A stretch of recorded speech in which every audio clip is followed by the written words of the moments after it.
রাশেদা বেগম তার সন্তান সোহেল আর কোনোদিন বাড়ি ফিরবে না। এই 2 বছর হয়ে গেল, এই 2 বছরের মধ্যে আমি কিছুই পাই নাই।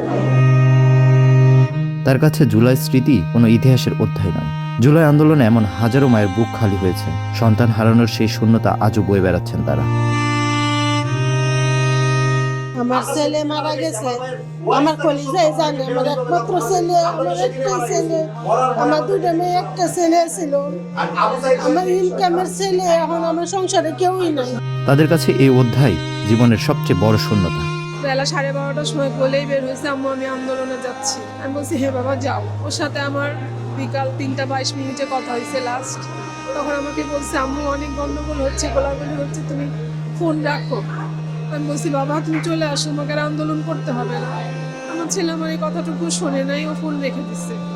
তারপরে আর আমার ছেলের সাথে আমার কথা হয় না। তারপরে 5:20 আমার কাছে কল আসে, আমার ছেলের চোখে গুলি লাগছে। তারপর আমি ছুটে যাই হসপিটালে যেয়ে দেখি আমার ছেলে নিথর দেহ পড়ে আছে। দেওয়ালে দেওয়ালে আন্দোলনের ছবি, কোথাও রক্তাক্ত সময়ের স্মৃতি, আবার কোথাও পড়ে থাকা হেলমেট, জুতা কিংবা ব্যবহার করা জিনিসপত্র। এটি জুলাই স্মৃতি জাদুঘর, যেখানে ফিরে দেখা যায় 2024 সালের উত্তাল জুলাই আগস্ট।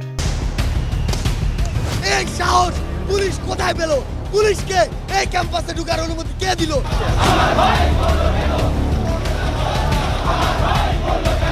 জানাজার পর আমরা চলে যাচ্ছি না, তাহলে আমাদের উপরে কেন অ্যাটাক করা হলো? এই আক্রমণের জবাবদিহিতা কে দিবে? আমাদের ভাইকে কেন হত্যা করেছে এই প্রশ্নের উত্তর যদি আবার হত্যা হয়, তাহলে সেই সরকার কি?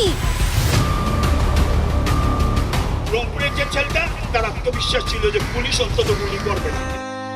একসময় যে ভবন ছিল রাষ্ট্রের ক্ষমতার কেন্দ্রে, আজ সেই ভবন সাক্ষী হয়েছে ইতিহাসের এক অধ্যায়ের। দর্শনার্থীদের কেউ এসেছেন ইতিহাস জানতে, কেউ এসেছেন নিজের চোখে সেই সময় দেখতে। এখানে জুলাইয়ের স্মৃতিগুলা ধারণ করা হয়েছে, সংরক্ষণ করা হয়েছে। এগুলা হচ্ছে আমি দেখতে এবং জানতে আসছি, স্মৃতিচারণ করতে আসছি।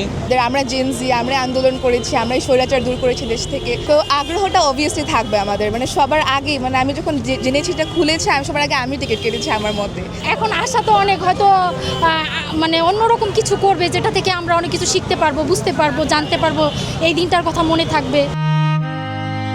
ছবি আর স্মৃতিচিহ্ন দেখতে দেখতে অনেকে থমকে যাচ্ছেন, কেউ নীরবে দেখছেন, কেউ মোবাইলে ছবি তুলছেন, আবার কেউ ফিরে যাচ্ছেন সেই দিনের স্মৃতিতে।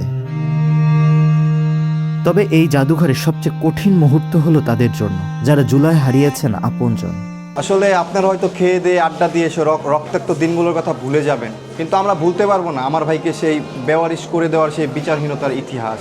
আমার ভাই শহীদ মোহাম্মদ সোহেল রানা, যার শেষ দেখাটুকু আমরা দেখতে পারি নাই, এক মুঠো মাটিও কবর দিতে পারি নাই পরিবারের কেউ। দীর্ঘ 1.5 বছর পর পেয়েছি শুধু হাড্ডি। আমার ছেলেরা আমি ধরে গোসল দিতে পারি নাই, ছেলেরা আমি লাশটা পাই নাই। একই জায়গায় দাঁড়িয়ে আছেন দুই ধরনের মানুষ, কেউ ইতিহাস দেখতে এসেছেন, কেউ আবার ইতিহাসের অংশ হয়ে এসেছেন। 24শে জুলাই যারা শহীদ হয়েছে তাদের স্মৃতি ধারণ করতেই তৈরি হয়েছে এই জুলাই স্মৃতি জাদুঘর, যেখানে অসংখ্য শহীদ, যাদের বিনিময়ে 24শে যে আন্দোলন, স্বৈরাচারী পতনের যে আন্দোলন, সেই আন্দোলনে যারা শহীদ হয়েছে তাদের বিভিন্ন ধরনের জিনিসপত্র এই জাদুঘরে রাখা হয়েছে, এবং সেগুলো কিন্তু দেখতে ভিড় করছেন দেশের অসংখ্য মানুষ। সময়ের সঙ্গে সঙ্গে অনেক কিছু বদলে যায়, কিন্তু কিছু মুহূর্ত বদলায় না, কিছু নাম মুছে যায় না, কিছু পরিবারের অপেক্ষাও শেষ হয় না। জুলাই স্মৃতি জাদুঘর সেই স্মৃতিগুলোই ধরে রাখছে।